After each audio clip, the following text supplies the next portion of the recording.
So last week I mentioned that if you could find me one vocal opponent of critical race theory that could adequately explain what it is, what it's not, and why they are so vehemently opposed to it, I would have a bet ready. And I failed. I'm just not creative enough, and I didn't really give it much thought. I have no clue what to bet, and I know you're not going to find one, so I didn't really feel compelled to follow through. It's it's kind of hard to find someone that is opposed to it when you actually get down to what it is. Yes. Because nobody wants to say, like, this is why I'm opposed to it. Well, here's how I would think I would explain it more verbosely for those listening who don't understand our thought processes. Once you understand what it is and you can eloquently explain it, there's no way you can be rationally in any logical state of mind and vehemently oppose it. Like that can't exist unless you're just absolutely a horrifically bigoted racist bastard. Right. Okay. So, Trump, maybe. But see, I think he has just enough savvy that he won't. He can't eloquently explain it anyway. So it rules out that part of the bet. Somehow he seems to like get real close to the line, but not quite cross it. But there are times when he does cross it. Like I'll shoot, it's like I could shoot someone in Times Square and they would still vote for me. My numbers wouldn't go down. Then it's like that's hyperbole. Like that's hyperbole, but does he actually believe it? So I don't know, and I don't want to spend too much thought on. Yeah. Anyway, this? It just made me think that I should follow up with that Delroy. So we had a clip. It was either the last show or the show before. I think it was a show before, where he is talking about. I thought he was on a news program, and they were talking about there were folks on there that were saying, well, we can't say the N-word, and he was like, sure you can. He's like, just say it. Oh yeah, we had that a couple of clips ago. Yeah, I didn't realize that was actually from a TV from a TV show, not an actual news show, but it was a news show within a show. Like okay. I didn't realize that, like it was done so well, and I didn't know. I thought it was something that actually happened live, and he was that was scripted. That was I just thought I'd bring that up, but it was just the clip I saw was completely out of context. It's still a great clip, I think, but I just wanted to make that clarification. Yeah, no, I think that's important because it certainly was very misleading otherwise. Yeah, I was also trying to find exactly what show it is. It's called The Good Fight. The show's it's a CBS show called The Good Fight. It's a spinoff of The Good Wife. Honestly, that clip might make me go look up the show. Yeah, me too. How's that for marketing? That works. I was like, well, first of all, I think Delroy Lindo is an excellent actor, and so I'd watch more of his, more of the things that he's been in. So, but it was important. I felt that was a very important thing to say. All right, I have two quick bites. I'm going to make them very quick because I'll put the links in the notes. I just wanted to mention them because I found them interesting. One, there's been some research to understand more about how COVID affects the sense of smell. Short version is it attacks supporting cells in the nostrils, and then those infected cells shed the virus, and the immune response basically causes everything in the nasal cavity to go haywire. That's the too long didn't read version. The other one I came across today, actually, and I found this one also quite interesting. Ars Technica also had a link to the same study. The one I came across was from Nature. The COVID infection, so SARS-CoV-2, is associated with actual changes, measurable changes via brain imaging in brain structure. So reduced gray matter or affected, amount of gray matter, etc. And that's alarming. I mean, it goes back to just don't assume everything is great. We have everybody dropping precautions, people trying to pretend like today is 2019, and it's not the case. I know we've said it over and over and over and over.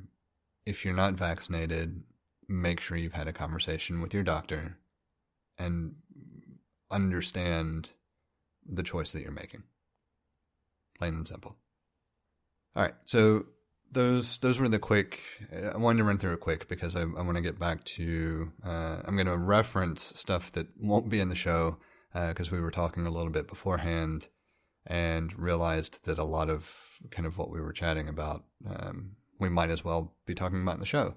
And so go ahead.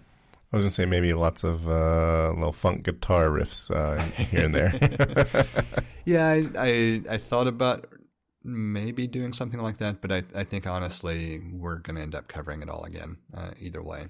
So if for some reason there's a line that I absolutely feel like has to be in that we don't get back to, I will find a way to cut it in, but I don't think that's going to happen.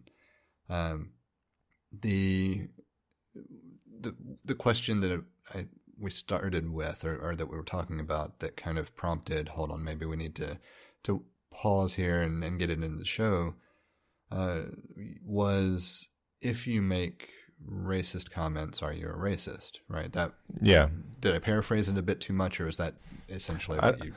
I'm pretty sure that was what I said verbatim. I thought so, but it's been more than a couple of minutes, and I have a short attention span. And this is overall to what we want to talk about this evening in general is critical race theory, but this question really speaks to the starting point for understanding a lot of the nonsense that is being spewed about critical race theory.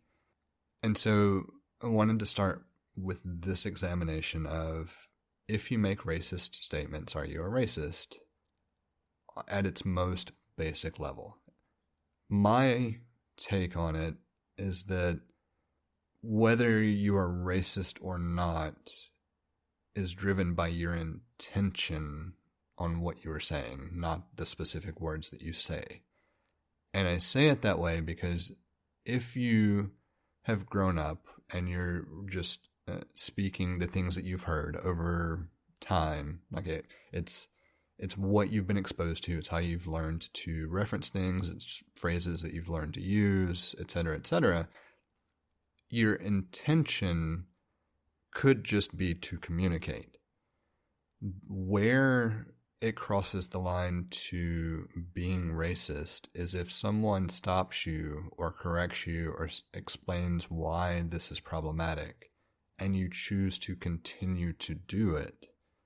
Then at that point, I say you are exhibiting racist behavior. Because if someone confronts you or explains why this is offensive, or maybe you should rethink the way something is phrased, and you find some way to do so, or you at least work on changing your vocabulary or changing your phrasing, to me the intent is no longer racist. It's trying to break established communication barriers. There's an attempt to be better at communicating without relying on those things that have been brought to your attention. It's the very essence of what we've described as trying to do better. You may not have it right yet, but you're trying to do better. And for that scenario, I feel like while the actions or phrasing could be inherently construed as racist, the person is not. The person is trying to correct that. And that's overall how I described the way I view it. It's interesting because I want to use like an extreme case to like challenge that. position. And I'm all for it. I know. So well, I just want to make sure it's stated as a disclaimer that this is like I put it out there because I expect that pushback, and I want to talk through that. Yeah. So to use the most extreme example, I feel like it would be very difficult to go through life, like even like by the time you're in school, you learn that the N-word is not okay under most circumstances. There's, excluding how it's been reappropriated back to the black community, the N-word is very is a word that we should not be saying because it is a racist word. And if somebody uses that word and they don't mean it the way it's meant, and that was all that they knew, but see, you have two points there that poke holes, right? Yeah, one is it has been reappropriated, and if your exposure to it was people like older generations referencing somebody, and the only other time you heard it was within the scope of the black community with people talking to each other, would you inherently know that it is racist without it being explained? So that's scenario one. Scenario two is how many people are going to use the N-word that don't have an intention behind it of being racist? I think it's actually a pretty high amount when you consider I was just singing the lyrics of that song and it uses the N-word. And then there's like confusion about why I'm a white person, why can't I just sing the lyrics in the song? That is one area actually where I will this is a hill I will die on. If you are singing along with another artist, you have every right to sing the same lyrics they sing. You are singing a song that you are enjoying for whatever reason. There is no reason you should censor yourself while you are singing along with that song. If that song is not playing and you are quoting part of it, that could be problematic. It better be really clear that you're referencing that established media. But if it is media put out into the world for entertainment and consumption, you should be able to quote every last word in that piece of media, regardless of any aspect or characteristic of who you are. So that was my initial take, and I asked a friend of mine who's black, like, why is my initial take wrong? Because it was in the context of, I think, there's a rapper, I don't know his last name but his first name is Lamar. Do you know who I'm talking about? I want to say it's like so. Lamar Brown or something. I don't know, but the whole thing was like there was a white girl on stage in the before times singing a song, and he was like, "Don't say it," and he was actually doing it because he was trying to protect her from getting hurt by other people who were not okay with her, this white girl, saying the N-word as a lyric in the song. So he said, "Don't say it, don't say it," and I'm like, my opinion, like when I first saw that, I was like, well, why? It's the lyric of a song. And so I asked a black friend of mine, and he said, because it's, he's like, it'll be okay for you to say it when, and he listed off all the things that amounted to when black people have equality with white people in this country. And I was like, that's fair. Yeah, I don't think that's fair. Well, I don't think the inequality is fair. I don't either. Right. And that is something I will also, that's another hill I will happily die on.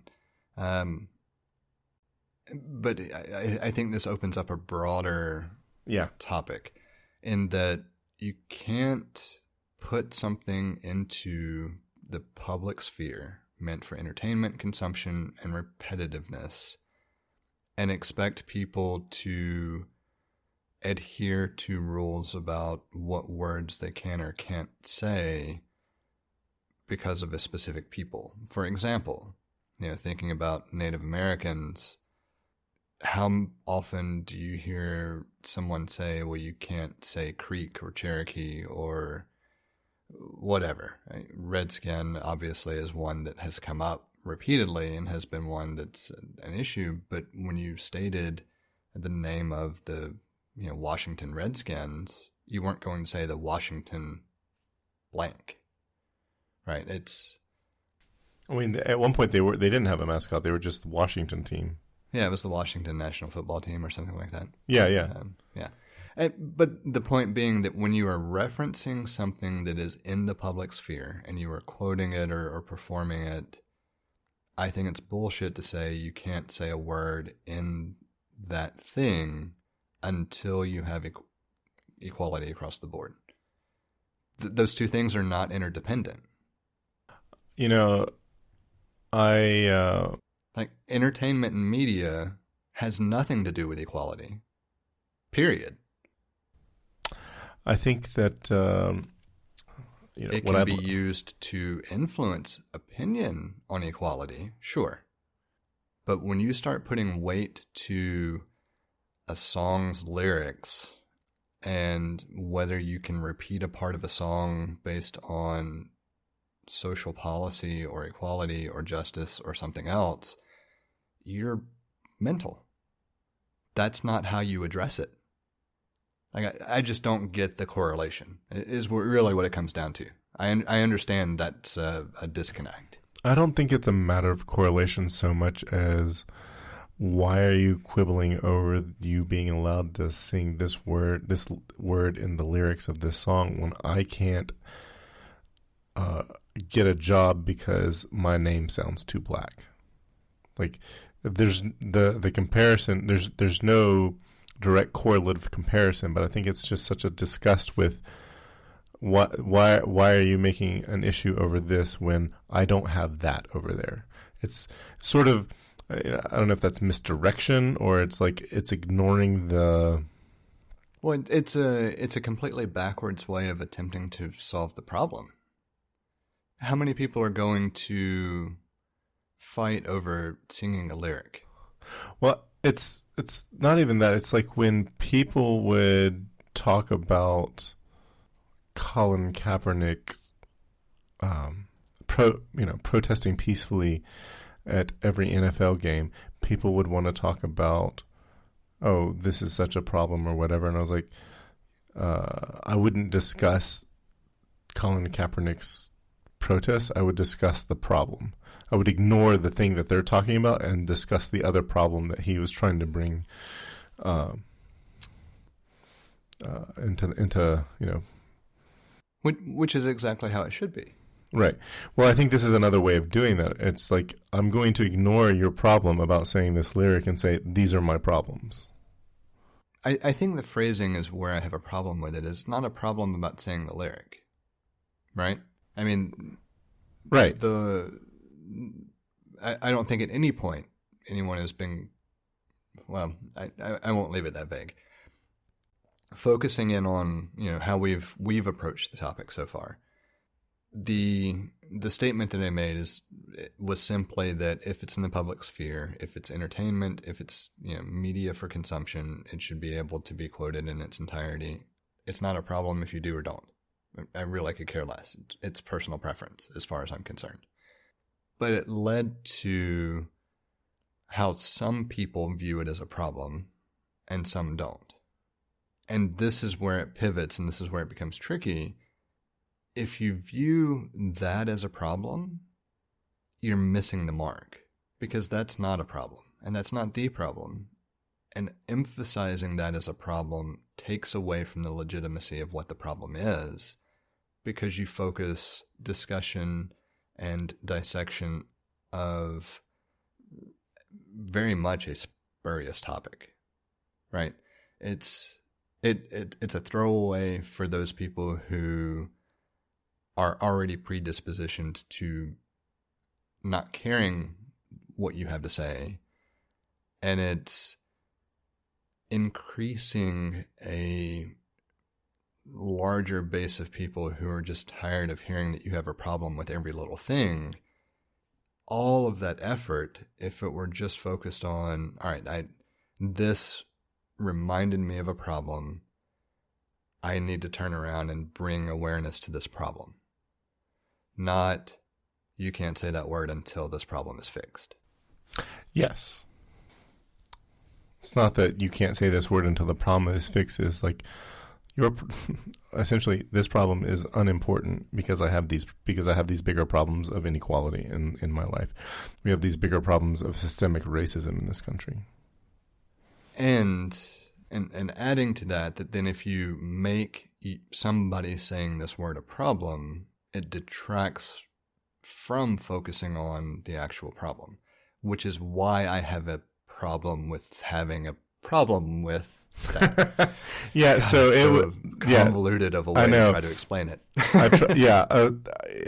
Not to focus, on this for too much longer, but I was like, that's how I understood the comment to be. It's like, I don't actually have a problem with you singing the lyric. It's just that don't sing the lyric because I have all these other problems, and you shouldn't be complaining. You should not be having this. Your complaint about not being able to sing this lyric is not a real problem. These are real problems. And when we don't have systemic racism in this country and we don't have these prejudices, then you can talk about this quote unquote, meaningless problem, and it won't matter to me anymore. That's what I understood that to be.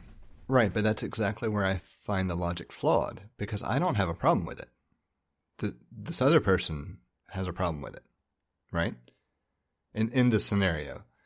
So, like, saying I have a problem with it, or using the phrasing "you have a problem with it," etc., that's the logical fallacy. I don't have a problem with it.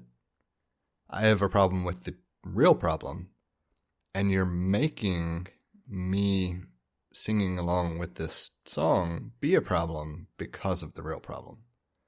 Like, deflecting it onto me is wrong. Does that make sense?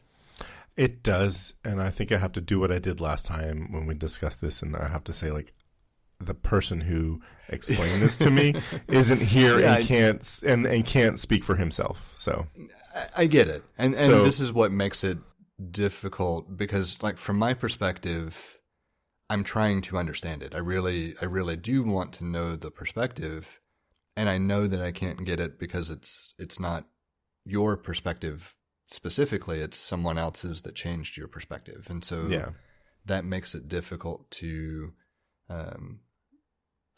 put it into words in a way that makes sense.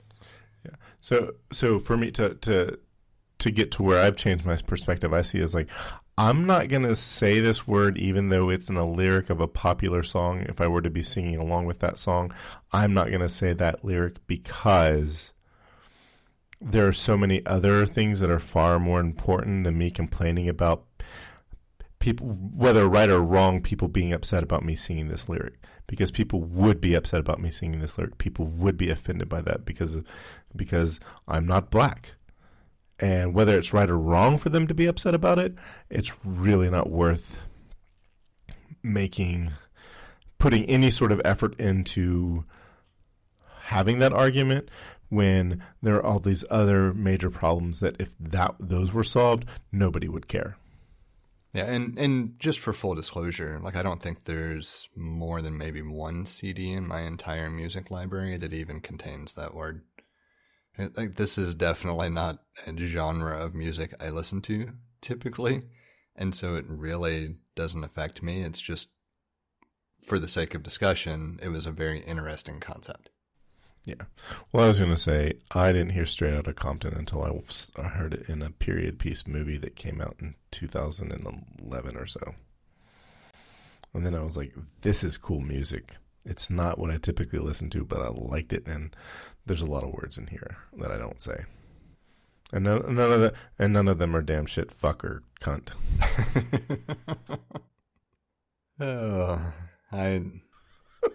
It's still not as good as the scene in the Boondock Saints, but I'll give you props for trying.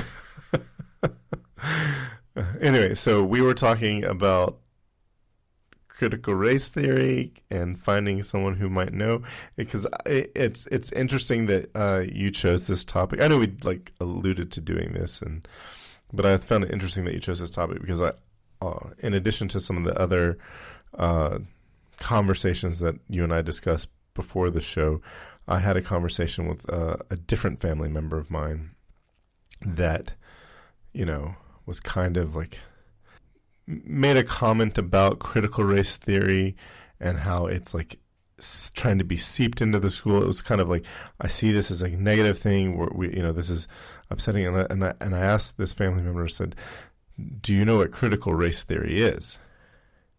And, they were like, not exactly. I was like, I didn't think so, because there's a lot of people that don't know exactly what it was. And so I went through the process of explaining what critical race theory was, and they're like, oh. And, it was like, that's not bad. That's actually good. And so it was just a sort of like, there's so much misinformation or no, not misinformation. The term has been villainized so heavily that people just think critical race theory, bad. Yeah, I was going to jump in, but then you corrected yourself, added on. I don't know if corrected is necessarily the right word. It sounds a bit different. Clarified. Yeah, there you go. Realistically, critical race theory has been politicized. At the end of the day, it is being used as a political weapon in its entirety.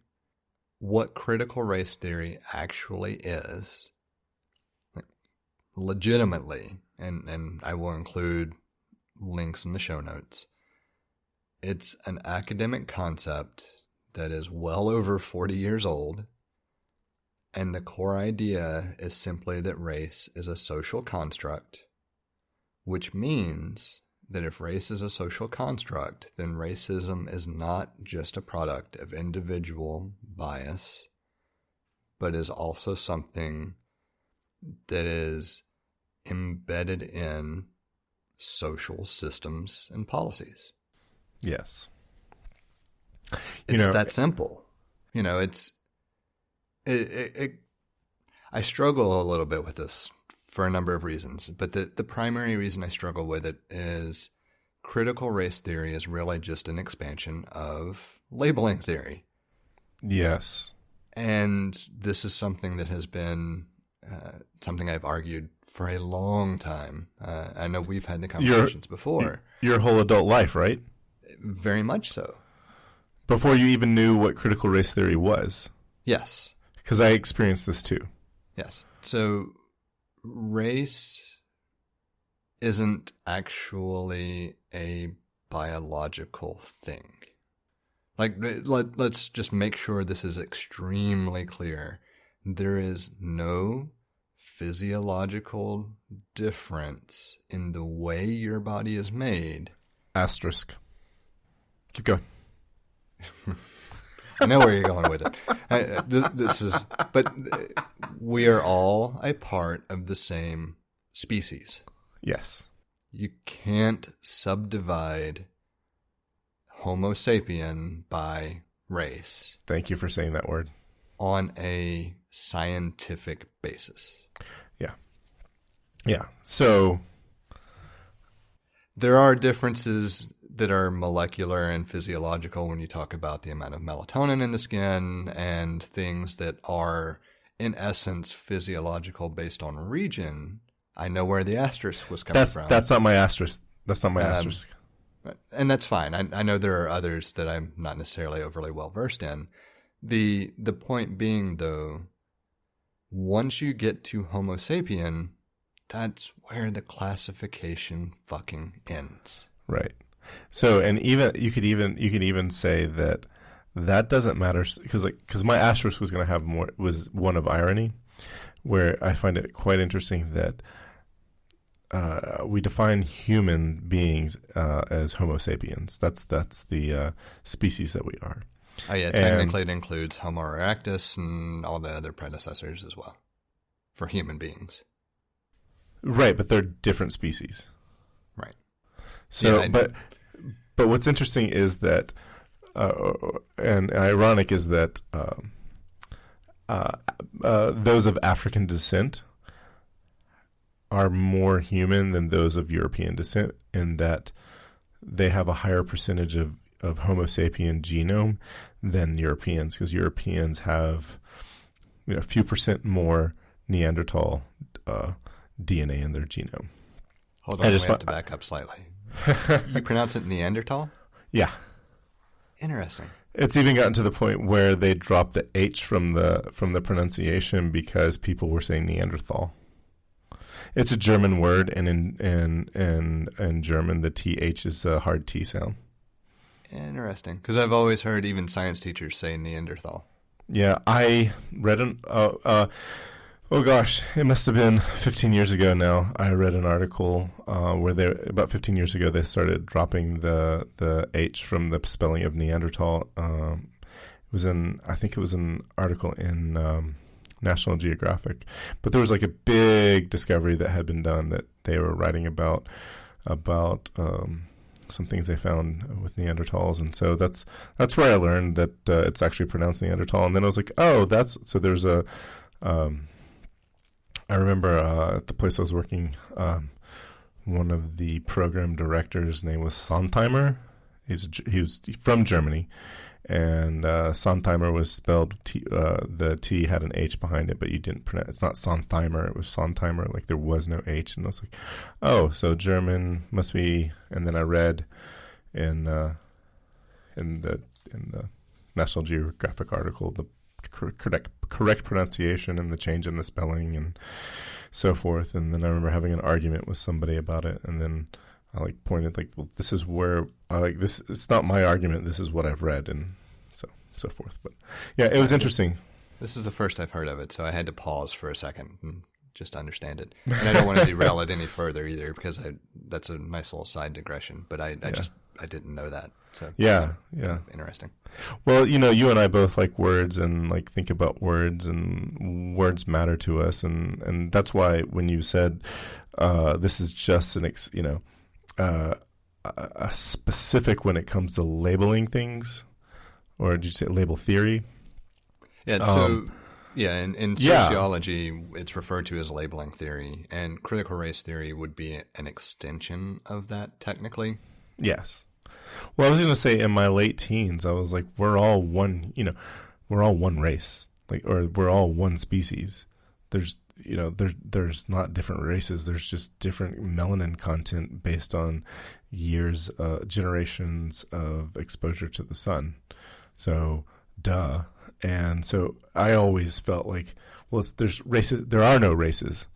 There isn't the white race. There isn't the black race. There isn't, we're all one species. Yeah, we're all human. And then if you even say, well, species this, species that, I was like, well, species are all made up too. That's a scientific construct. It's so true. Yeah. There was a great Bill Nye episode about that, where he talks about the naked mole rat, and it doesn't exhibit all the things that a mammal does. So is it a mammal, or is it not a mammal? And then he goes, well, it's the scientist who has a problem, because basically species are made up. So as we've been talking, I keep thinking I should re-emphasize, for those people who might have found the show later, seriously, go back and listen to episode 50. A lot of this is applicable.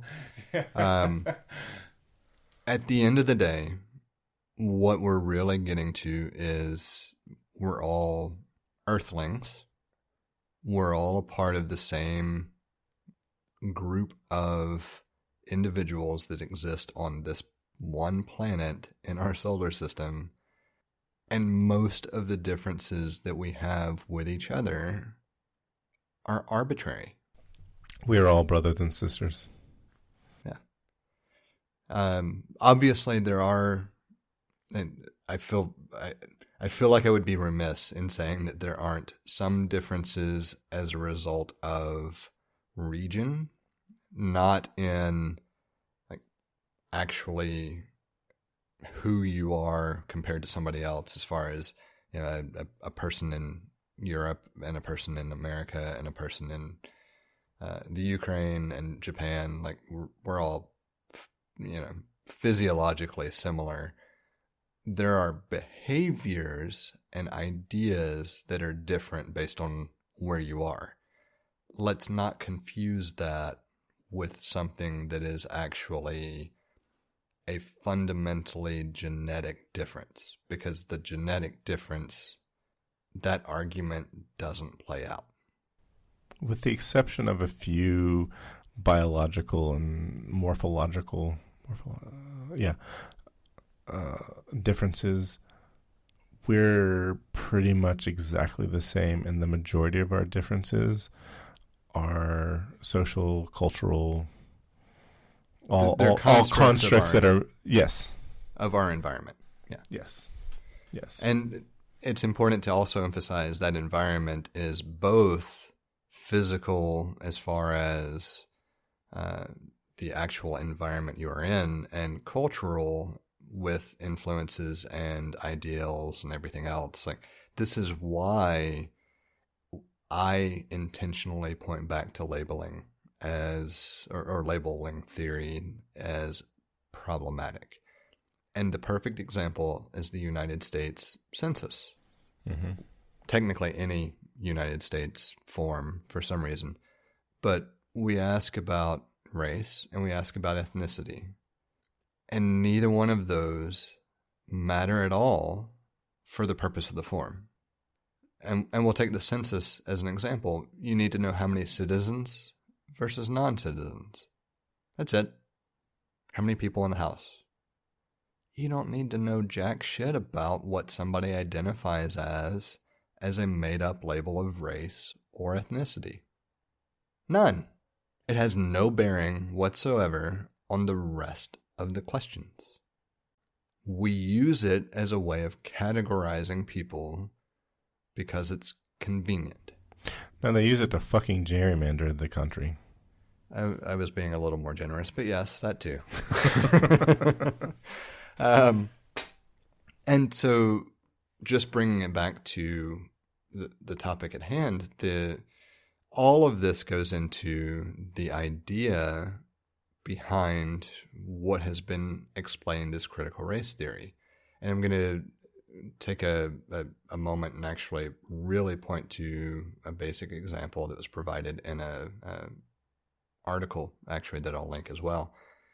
One thing to remember, that critical race theory is not saying anything about the subject matter that is being taught whatsoever.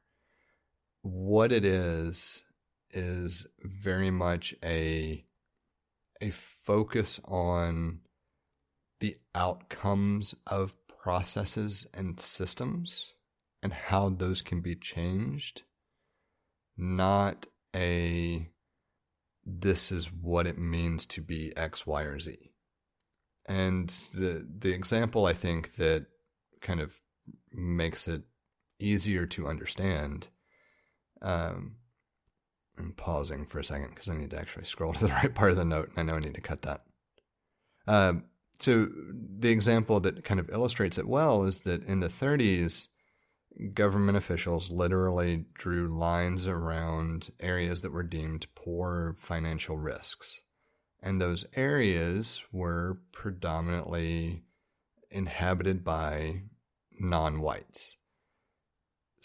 As a result of those borders being defined, banks would often being very loosely translated to pretty much all the time, right, refuse to offer mortgages to people in those areas.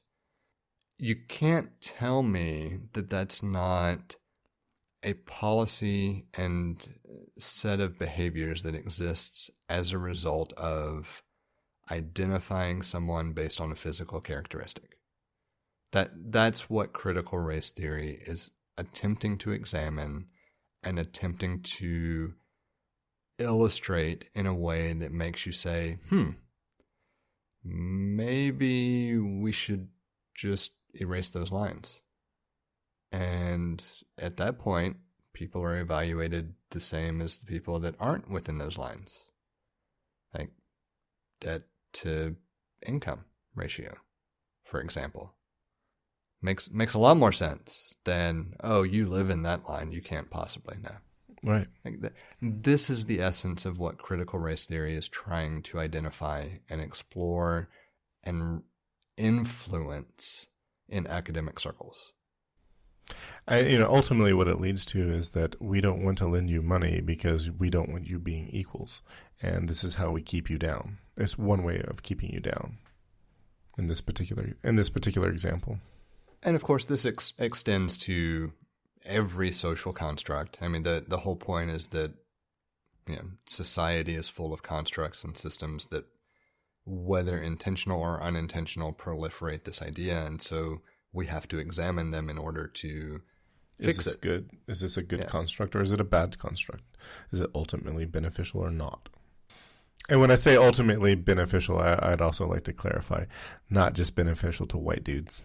Yeah, I agree, but thank you for the clarification.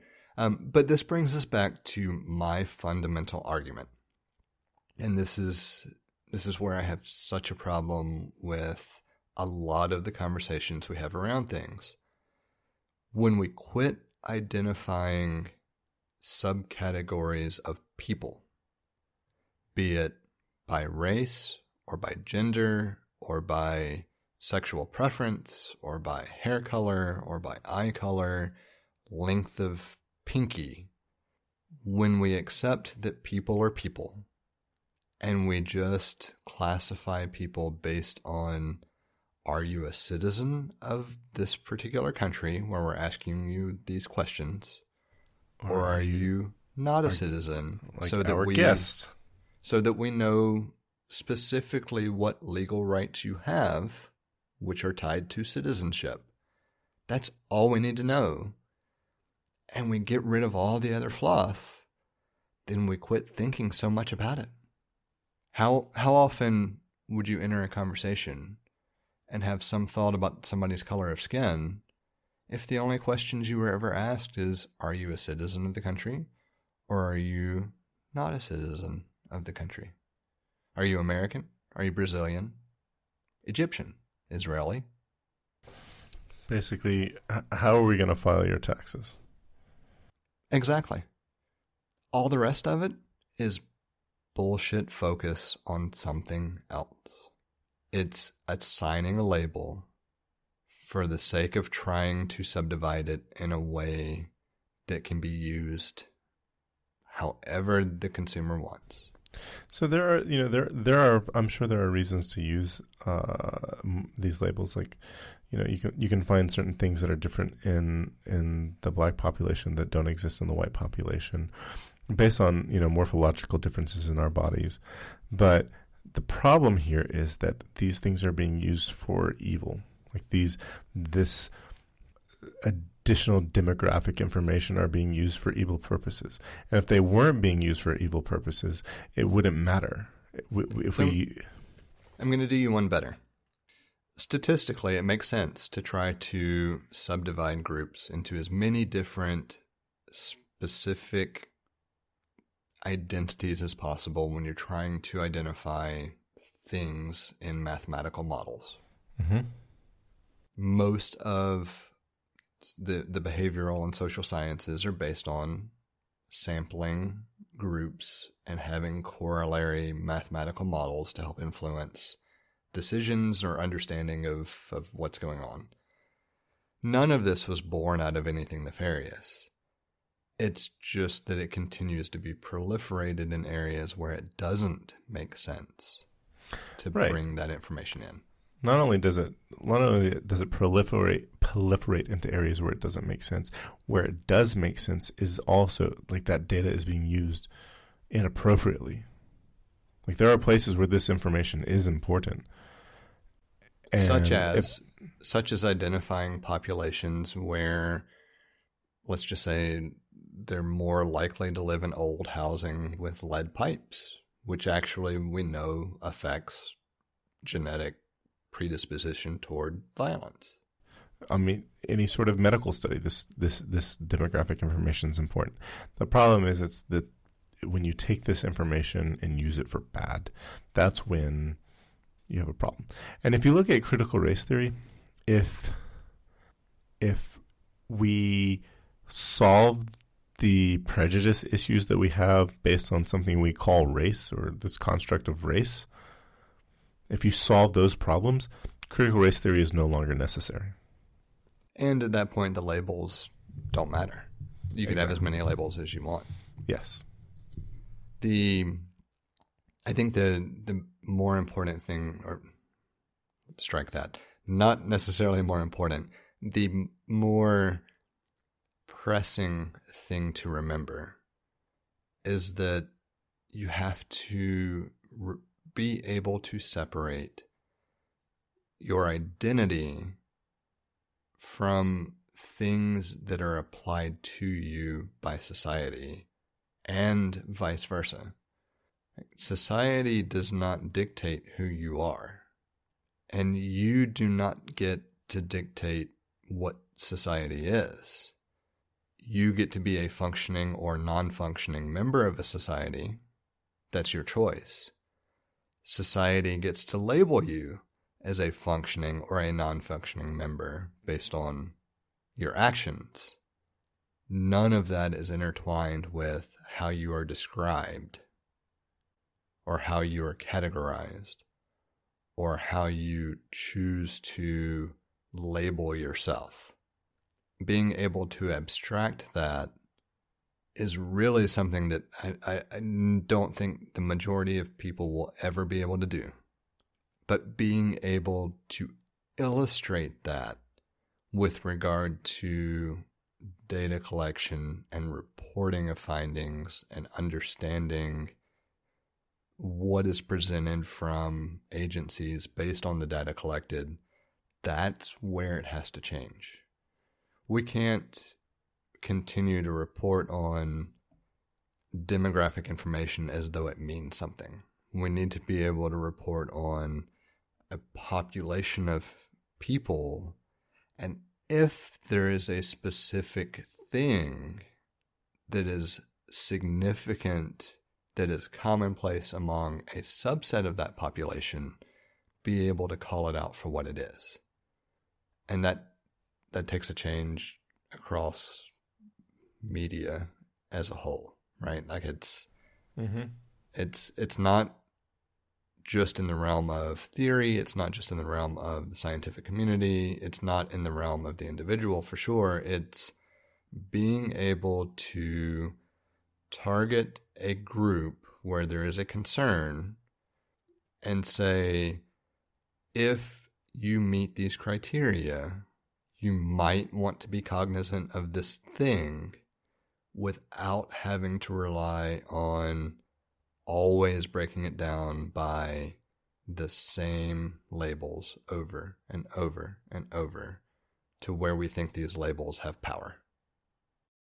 We have a number of different ways set up for you to get in touch with us to provide feedback, ask questions, or just comment in about something we've discussed. You can hit us up on Twitter or Instagram at untitled_hosts, or shoot an email over to untitled.hosts@gmail.com. Or get in touch directly with Jesse at jthart.com, or get in touch with me, John, via telepathy. If you would like to support our work or are interested in listening to our new after show feed, head over to patreon.com/theUntitledPodcast and take a look at the options we have set up. Thank you for listening. We hope you've enjoyed the show. And we hope to connect with more of you as we continue this journey. That's a wrap.